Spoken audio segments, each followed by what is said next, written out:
সুযোগ দিয়েছিল সেটা তারা পূরণ করছে না, বরং তাদের বিরুদ্ধে বিভিন্ন জায়গায় আওয়ামী লীগের প্রার্থী দিচ্ছে। এতে পরিষ্কার হাসিনার নেতৃত্বে এরা সবসময় মানুষকে প্রতারণা করে। এই শেখ হাসিনা সবসময় জনগণকে তারা সংগ্রামী ভাই বোনেরা, এই মুহূর্তে আপনাদের সামনে কথা বলবেন উচ্চতর পরিষদের সদস্য আব্দুল জাহেদ। সংগ্রামী সাথী বন্ধুরা, প্রিয় সাংবাদিক বৃন্দ, আপনারা দেখছেন বাংলাদেশ স্পষ্ট দুইটা ভাগে বিভক্ত হয়ে গেছে। এক পক্ষ স্বৈরাচারের পক্ষে দালালি করছে, আরেক পক্ষ মুক্তিকামী জনতার পক্ষে রাজপথে প্রকম্পিত স্লোগান দিচ্ছে। আপনারা দেখছেন এই সরকার কাউকে হুমকি দিয়ে, কাউকে টাকা পয়সার লোভ দেখিয়ে নির্বাচনে নিয়ে গিয়েছে। গণ অধিকার পরিষদকে বিভিন্নভাবে হুমকি দেওয়া হয়েছে, টাকা পয়সার লোভ দেখানো হয়েছে। গণ অধিকার পরিষদ আগেই ঘোষণা দিয়েছিল এই সরকারের অধীনে নির্বাচনে যাবে না। গণ অধিকার পরিষদ তাদের ওয়াদা রক্ষা করেছে। আমরা স্পষ্ট ভাষায় বলছি, আজ কিংবা কাল এই সরকারের পতন নিশ্চিত। এই সরকারের পতন হলে, ফ্যাসিবাদের পতন হলে, এই সরকারের পাশাপাশি যারা এই সরকারের বিনা ভোটের নির্বাচনে অংশগ্রহণ করছে প্রত্যেককে বিচারের আওতায় আনা হবে। এবং যারা 1971 সালে বাংলাদেশের স্বাধীনতার বিরুদ্ধাচরণ করছে, আপনারা জানেন আইনের মাধ্যমে তাদেরকে নির্বাচনে যাতে তারা নির্বাচন না করতে পারে সে ব্যবস্থা করা হয়েছে। আমরা বলবো জনগণের সরকার প্রতিষ্ঠা হলে আজকে যারা নির্বাচনে যাচ্ছে আওয়ামী লীগ এবং তাদের দোসররা যাতে নির্বাচনে না যেতে পারে আমরা সেই ব্যবস্থা করবো ইনশাআল্লাহ। ধন্যবাদ। সংগ্রামী ভাই বোনেরা, এই মুহূর্তে আপনাদের সামনে কথা বলবেন গণ অধিকার পরিষদের সিনিয়র যুগ্ম সাধারণ সম্পাদক হাসান আল মামুন।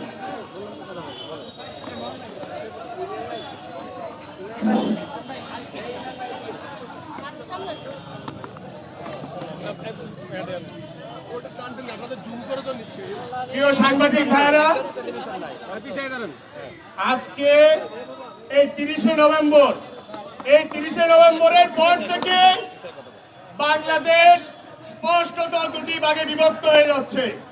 একটি হচ্ছে গণতন্ত্রের পক্ষে, আরেকটি হচ্ছে শেখ হাসিনার স্বৈরাচারের পক্ষে।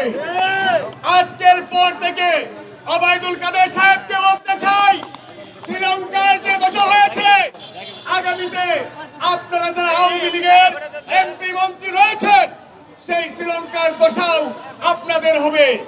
আপনারা দেখেছেন যে রাহিন্দ্র মারা পার্শ্বের যে পরিবার, সেটিও কিন্তু জনগণ উৎখাত করে দিয়েছে। সুতরাং শেখ হাসিনাও কিন্তু এই বাংলাদেশ থেকে উৎখাত হতে হবে এবং সেভাবে এই জনগণ রাজপথে যাবে। শ্রীলঙ্কার এমপি মন্ত্রীদেরকে পিটিয়েছে বাংলাদেশের যারা আজকে এই স্বৈরাচারের দূষর, তাদেরকেও কিন্তু এইভাবে পিটানো হবে। সংগ্রামী উপস্থিতি, আপনাদেরকে বলতে চাই, গণ অধিকার পরিষদ নিয়ে আপনাদের অনেক মানা ছিল। আপনারা মনে করেছিলেন আমরা তরুণ প্রজন্ম এদেশের মানুষের সাথে প্রতারণা করব, কিন্তু আজকে সেই ডেডলাইন, আজকে সেই 30শে নভেম্বর আপনাদের সামনে ঘোষণা দিচ্ছি, গণ অধিকার পরিষদের প্রতিটি নেতা কর্মী রাজপথে থেকে রক্ত দিয়ে এদেশের মানুষের গণতন্ত্র ফিরিয়ে আনবে, ভোটাধিকার ফিরিয়ে আনবে। প্রিয় উপস্থিতি, আজকের এই হরতাল থেকে আমরা বলতে চাই, আজকের এই 30শে নভেম্বরের পর থেকে এক খেলা শুরু হয়েছে। সেই খেলায় জনগণের বিজয় হবে, গণতন্ত্রের বিজয় হবে, এদেশের মানুষের বিজয় হবে। ধন্যবাদ সবাইকে। সংগ্রামী ভাই বোনেরা, আপনারা দেখছেন গণ অধিকার পরিষদের আজকের এই হরতালে হাজারো সহযোদ্ধা স্বতঃস্ফূর্তভাবে অংশগ্রহণ করেছে। আমরা বলতে চাই, আগামী 7 জানুয়ারি যে নির্বাচন, এই নির্বাচনে দেশের জনগণ মানবে না। এই মুহূর্তে আপনাদের সামনে কথা বলবেন গণ অধিকার পরিষদের উচ্চতর পরিষদের সদস্য ফাতেমা তাসলিম। সংগ্রামী সাথী ও বন্ধুরা, আপনারা জানেন এই মুহূর্তে বাংলাদেশ একটি জীবন এবং মরণের সন্ধিক্ষণে দাঁড়িয়ে আছে। বাংলাদেশ নামক যে মানচিত্র রয়েছে সেই মানচিত্রটি রয়েছে আইসিইউতে। এখন বাংলাদেশের জনগণ সিদ্ধান্ত নেবে যে তার বাংলাদেশকে সুস্থ পরিবেশে থাকতে দিবে নাকি আইসিইউতে অক্সিজেনের অভাবে মৃত্যু হবে। অক্সিজেন হচ্ছে ভোটার অধিকার, অক্সিজেন হচ্ছে বাংলার জনগণের ভাত ও ভোটের অধিকার। সেই ভাত ও ভোটের অধিকার রক্ষার্থে রাজপথে যদি আজকে বাংলাদেশের মানুষ নেমে আসেন তবে আগামীতে বাংলাদেশ বাঁচবে। একটি কথা স্পষ্টভাবে বলে দিতে চাই, আওয়ামী লীগ সরকার যদি ভেবে থাকে কম্বোডিয়া মার্কা, শ্রীলঙ্কা মার্কা নির্বাচন দিয়ে তারা ক্ষমতায় বসে থাকবে, ক্ষমতার মসনদে বসে বাংলার মানুষের মগজ খাবে, সেটি গণ অধিকার পরিষদ রাজপথে রুখে দেবে। আমরা বলতে চাই এত সোজা না। 2014-তে 18-তে যেটি করেছেন 2023-24-এ সেটি হতে দিব না। গণ অধিকার পরিষদ জীবন দিয়ে এই একটি রাতের ভোট করার নীল নকশায় জল ঢেলে দেবে। সবাইকে ধন্যবাদ। আসসালামু আলাইকুম। সংগ্রামী ভাই ও বোনেরা, এই মুহূর্তে আপনাদের সামনে কথা বলবেন গণ অধিকার পরিষদের উচ্চতর পরিষদের সদস্য সরকারি সিদ্দিকী।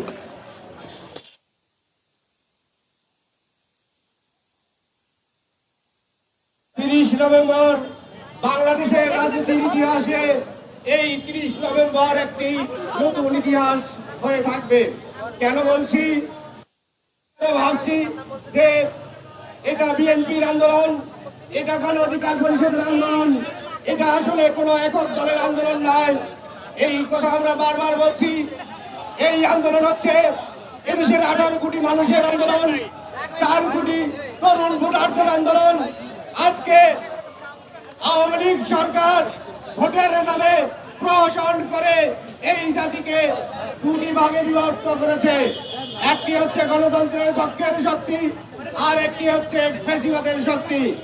আমরা আজকে যারা সাধারণ জনগণের পক্ষে কথা বলছি, আমরা আজকে নিপীড়িত, নির্যাতিত, আজকে হাজার হাজার নেতাকর্মীর বিরুদ্ধে অ্যারেস্ট করা হচ্ছে, মামলা দেওয়া হচ্ছে, জেলখানায় তিল লড়ার ঠাঁই নাই।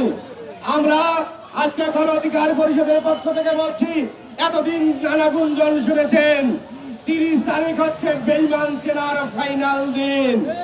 আজকে দেখুন বিবি নুরুল হক নূরের নেতৃত্বে, রাশেদ খানের নেতৃত্বে গণ অধিকার পরিষদ রাজপথে যেমন ছিল আজকেও আছে, ভবিষ্যতেও এই ভোটাধিকার পুনরুদ্ধারের আন্দোলনে বাংলাদেশের জনগণের সাথে থাকবে ইনশাআল্লাহ। সংগ্রামী ভাই বোনেরা, গণ অধিকার পরিষদ এই জাতির সাথে কখনো বেইমানি করবে না। গণ অধিকার পরিষদ সবসময় রাজপথে দুর্বল আন্দোলনের মধ্য দিয়ে জাতিকে সবসময় পথ থেকে আসছে। এই মুহূর্তে আপনাদের সামনে কথা বলবেন গণ অধিকার পরিষদের বিপ্লবী সাধারণ সম্পাদক মোহাম্মদ রাশেদ খান ভাই।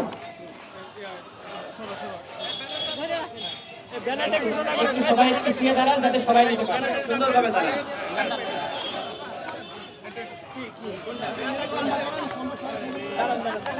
সাংবাদিক ভাইদেরকে সবাই সহযোগিতা করেন, সবাই একটু পিছিয়ে যান, আপনারা একটু পিছিয়ে যান।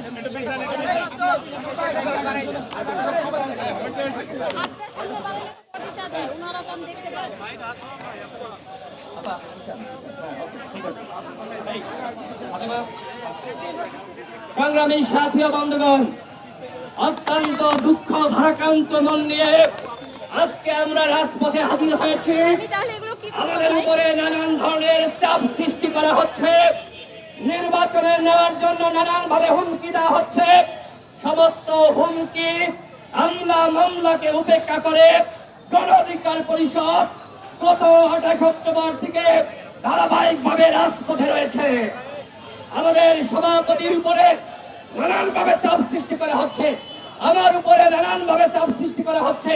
বলা হচ্ছে তোমরা নির্বাচনে যাও অথবা তোমাদেরকে গ্রেফতার করা হবে। আমরা গ্রেফতার হতে প্রস্তুত রয়েছি। যদি গ্রেফতার করতে চান এই মিডিয়ার সামনে দিবালোকে প্রকাশ্যে আমাকে এখান থেকে তুলে নিয়ে যান, কিন্তু রাতের অন্ধকারে বাসায় গিয়ে তুলে আনবেন, চূড়াগুপ্ত ভাবে তুলে আনবেন, রাস্তা থেকে বাসায় যাওয়ার সময় তুলে আনবেন। স্বাধীন দেশের জনগণ এটি মেনে নিবে না। পাকিস্তান আমলে বুদ্ধিজীবীদেরকে এইভাবে চূড়াগুপ্ত ভাবে এইভাবে তুলে নিয়ে যেত, ঠিক একইভাবে আমাদেরকেও চূড়াগুপ্ত ভাবে আমাদের উপর হামলা করার একটি ষড়যন্ত্র এই সরকার শুরু করেছে। এই সরকার আজকে 30 নভেম্বর, আজকে নমিনেশন ফর্ম জমা দেওয়ার শেষ ডেট ছিল। অনেকে বিভিন্ন ভাবে প্রপাগান্ডা ছড়িয়েছিল গণ অধিকার পরিষদ নির্বাচনে যাচ্ছে, শেষ দিনে তারা নমিনেশন ফর্ম তুলবে। আমরা কি নমিনেশন ফর্ম তুলেছি? আমরা নমিনেশন ফর্ম তুলে নাই। এই বাংলাদেশে বিএনপি যদি নির্বাচনে না যায় তাহলে কি সেই নির্বাচনে অংশগ্রহণমূলক হবে? বিএনপি এবং আওয়ামী লীগ বড় দুটি দল, সুতরাং গণ অধিকার পরিষদ, গণতন্ত্র মঞ্চ, 12 দলীয় জোট সহ যারা আন্দোলন করছে তাদের প্রত্যেককেও যদি নির্বাচনে নেন সেই নির্বাচন গ্রহণযোগ্য হবে না। সুতরাং বাংলাদেশের প্রধানমন্ত্রী শেখ হাসিনা, তার প্রতি আমরা আগে আহ্বান জানিয়েছি, আজকে আহ্বান জানাচ্ছি। আপনি এদেশের 90-এর স্বৈরাচার বিরোধী আন্দোলনের নেতৃত্ব দিয়েছেন, এদেশের বহু আন্দোলনে আপনি গণ আন্দোলনের নেতৃত্ব দিয়েছেন। আওয়ামী লীগ একটি ঐতিহ্যবাহী দল, এই আওয়ামী লীগের কাছ থেকে আমরা ভোট চুরি আর এই দামি প্রার্থী দিয়ে এই ধরনের নির্বাচন আমরা কখনোই প্রত্যাশা করি না। আমরা আওয়ামী লীগের কাছ থেকে একটি গ্রহণযোগ্য নির্বাচন প্রত্যাশা করেছিলাম। এদেশের জনগণ চাই বাংলাদেশের সকল দল নির্বাচনে অংশ নিক। এমনকি আজকে জাতিসংঘ, আপনারা দেখেছেন, জাতিসংঘের মহাসচিবের মুখপাত্র আজকে বলেছে তারা বাংলাদেশের নির্বাচনকে কেন্দ্র করে তারা এখানে অবজারভার পাঠাবে না। এটি কি আমাদের জন্য অত্যন্ত অশনি সংকেত? আওয়ামী লীগ এটি বুঝতে পারছে? গতকাল ফাইন্যান্সিয়াল এক্সপ্রেস সহ গতকাল ডেইলি স্টার সমস্ত গণমাধ্যমে প্রকাশিত হয়েছে, যদি রাজনৈতিকভাবে এই সমস্যাগুলো সমাধান না করা হয়, যদি সংলাপের মাধ্যমে সমাধান না করা হয়, তাহলে শ্রম নীতি যে জারি হয়েছে এই শ্রম নীতিকে কেন্দ্র করে বিভিন্ন ব্যক্তির উপর নিষেধাজ্ঞা আসতে পারে, গার্মেন্টস সেক্টরের উপর নিষেধাজ্ঞা আসতে পারে। সেটি কি কখনো ভালো হবে? সেটি কখনোই ভালো হবে না। সুতরাং সরকারকে বলবো, যদি এদেশের অর্থনীতিকে বাঁচাতে চান, যদি জনগণকে বাঁচাতে চান, তাহলে অনতিবিলম্বে পদত্যাগ করে জনগণের যে চাপা আপনারা কি সংলাপের মাধ্যমে সুষ্ঠু নির্বাচনের ব্যবস্থা করবেন, সেই উদ্যোগ গ্রহণ করুন। আমরা বাংলাদেশে শান্তি চাই, অশান্তি সৃষ্টি করার জন্য আমরা রাজপথে নামি নাই। সাংবাদিক ভাইয়েরা, প্রিয় উপস্থিতি, আমাদের হাতে কি লাঠি আছে? আমরা নিরস্ত্র শান্তিপূর্ণ ভাবে সংবিধান আমাদের যে অধিকার দিয়েছে সেই অধিকার মেনে আমরা হরতাল অবরোধ পালন করছি। আমরা সহিংসতার মধ্যে নাই। অন্যদিকে দেখবে এই বাসে আগুন দিচ্ছে কারা? কারা আগুন দিচ্ছে বন্ধুগণ? আওয়ামী লীগ আগুন দিচ্ছে আর ভিন্ন মতের মানুষের উপরে দায়িত্ব পাচ্ছে। আমি গতকাল দেখলাম বিএনপির ভাইস চেয়ারম্যান শাহজাহান ওমরকে মুক্তি দেওয়া হয়েছে। পত্রিকায় খবর এসেছে তিনি 3টি কথা বলেছেন। মির্জা ফখরুলের সাথে নাকি তার কথা হয়েছে, আমি জানি না কতটুকু সত্য মিথ্যা, পত্রিকার খবর। তিনি বলেছেন যদি খালেদা জিয়াকে জামিন দেওয়া হয়, যদি বিএনপির আটককৃত সকল নেতাকর্মীদেরকে জামিন দেওয়া হয়, যদি আবার সুষ্ঠু নিরপেক্ষ নির্বাচনের আশ্বাস দেওয়া হয়, তাহলে বিএনপি নির্বাচনে যাবে। বিএনপি কিন্তু নির্বাচনে যেতে চায়, কিন্তু বিএনপিকে নির্বাচনে নেওয়া হচ্ছে না। এমন পরিবেশ তৈরি করা হয়েছে যাতে করে বিএনপি নির্বাচনে অংশ নিতে না পারে। দাবি প্রার্থী দিয়ে এই ধরনের একটি ভুয়া নির্বাচন করছে। এই নির্বাচন কি গ্রহণযোগ্য হবে? আজকে পত্রিকার খবরে দেখলাম আওয়ামী লীগের প্রেসিডিয়াম সদস্য আব্দুর রহমান এই মিডিয়ার যমুনা টেলিভিশনকে একটি জায়গা করেছেন। আজকে দেখলাম আব্দুর রহমান তিনি বলছেন যে স্বতন্ত্র প্রার্থী হতে পারবে না যারা নমিনেশন ফর্ম তুলেছিল। এর আগে বিভিন্ন পত্রিকায় প্রকাশিত হয়েছে শেখ হাসিনা হুঁশিয়ারি উচ্চারণ করেছে কেউ যেন বিনা প্রতিযোগিতায় নির্বাচিত না হয়। অর্থাৎ তুমি আর মামু ভাগ বাটোয়ারা করে একসাথে খামু, এ হচ্ছে আওয়ামী লীগের নির্বাচন। এই মামু আর খামু মার্কা নির্বাচন বাংলাদেশে আমরা হতে দিব না। রাজপথে রয়েছি, প্রয়োজনে জীবন দিব, রক্ত দিব, তবু আওয়ামী লীগের কাছে আমরা মাথা নত করব না। গণ অধিকার পরিষদ সেই ঐতিহাসিক সংস্কার আন্দোলন থেকে রাজপথে রয়েছে। আপনারা দেখেছেন আমাদের ওই আপোষ করার কোন নীতি গণ অধিকার পরিষদে আছে? গণ অধিকার পরিষদ একটি আপোষহীন সংগঠনের নাম। গণ অধিকার পরিষদের নেতা কর্মীদেরকে 5 কোটি 10 কোটি টাকা দিয়ে কেনা যাবে না। গণ অধিকার পরিষদ যে লড়াই শুরু হয়েছে, যতক্ষণ না পর্যন্ত এই লড়াইয়ের শেষ হচ্ছে, গণ অধিকার পরিষদ আন্দোলন চালিয়ে যাবে। গণ অধিকার পরিষদের নেতৃবৃন্দ, আপনারা কি ভয় পান? সরকার যদি আপনাদের উপর হামলা করে, মামলা করে, পুলিশ বাহিনী যদি আমাদেরকে তুলে নিয়ে যায়, আপনারা কি আন্দোলন থামিয়ে দিবেন? আমাকে যদি গ্রেফতার করে, আপনারা কি আন্দোলন থামিয়ে দিবেন? মোল্লাকে গ্রেফতার করলে আপনারা আন্দোলন থামিয়ে দিবেন? গণ অধিকার পরিষদ জনগণের সাথে কমিটমেন্ট করে এইভাবে রাজনীতি করে। গণ অধিকার পরিষদের নেতা কর্মীরা ভয় পায় না। যদি সকল নেতৃবৃন্দকে গ্রেফতার করা হয়, তারপরে একজন যদি বাকি থাকে, তার নেতৃত্বে বাংলাদেশে গণ আন্দোলন শুরু হবে। বাংলাদেশে আন্দোলন চলছে, আন্দোলন চলবে যতক্ষণ না পর্যন্ত বাংলাদেশ এই মাফিয়া সিন্ডিকেট মুক্ত হবে, যতক্ষণ না পর্যন্ত বাংলাদেশে গণতন্ত্র ফিরে হবে, গণ অধিকার ফিরে আসবে। গণ অধিকার পরিষদের এই লড়াই চলবে। আজকে আমি শেষ করবো, প্রিয় বন্ধুগণ, আওয়ামী লীগ কি আমাদের শত্রু? আওয়ামী লীগ আমাদের শত্রু না। বিএনপি তারা বড় একটি দল। আওয়ামী লীগ বিএনপি যদি মিলেমিশে একটি নির্বাচনের উদ্যোগ নেয়, আমাদের কার কোনো আপত্তি আছে? সাবেক 3 বারের প্রধানমন্ত্রী খালেদা জিয়াকে কেন গ্রেফতার করে রাখা হয়েছে? কারণ খালেদা জিয়াকে শেখ হাসিনা ভয় পায়। সে মনে করে খালেদা জিয়াকে যদি জামিন দেওয়া হয়, তাহলে বিএনপিকে কোনোভাবে এই ঘরের মধ্যে বন্দী করে রাখা যাবে না। বিএনপির নেতৃবৃন্দরা তারা এখন প্রকাশ্যে আন্দোলন করতে পারছে না, যাকে যেখানে পাচ্ছে তাকে সেখান থেকে গ্রেফতার করছে। আর এইভাবে এই সরকার অংশগ্রহণমূলক নির্বাচন করতে চায়। গতকাল আপনারা দেখেছেন, ওবায়দুল কাদের সাহেব বলেছে এখনো বিএনপি নির্বাচনে অংশ নেওয়ার সময় আছে। আজকে তো শেষ দিন। তিনি কি বলবেন? তিনি কি এই তফসিল পেছাবেন? আমরা আওয়ামী লীগের প্রতি আহ্বান জানাবো, দেশে সংঘাত সহিংসতা সৃষ্টি করবেন না। আপনারাও দেশের ভালো চান, আমরাও দেশের ভালো চাই। সুতরাং এই তফসিলকে আপনারা পেছান, তফসিলকে পিছিয়ে সমস্ত দলকে নিয়ে আলোচনায় বসেন, আলোচনার মাধ্যমে আপনারা সমাধান করেন। অন্যথায় একতরফা নির্বাচন করে আপনারা পার পাবেন না। জনগণের দেওয়ালে পিঠ থেকে গিয়েছে, জনগণ রাস্তায় নেমেছে। এই আন্দোলন সংগ্রাম সফল করার জন্য জীবন দিতে হলে, রক্ত দিতে হলে দেশের জনগণ জীবন এবং রক্ত দেওয়ার জন্য প্রস্তুত রয়েছে।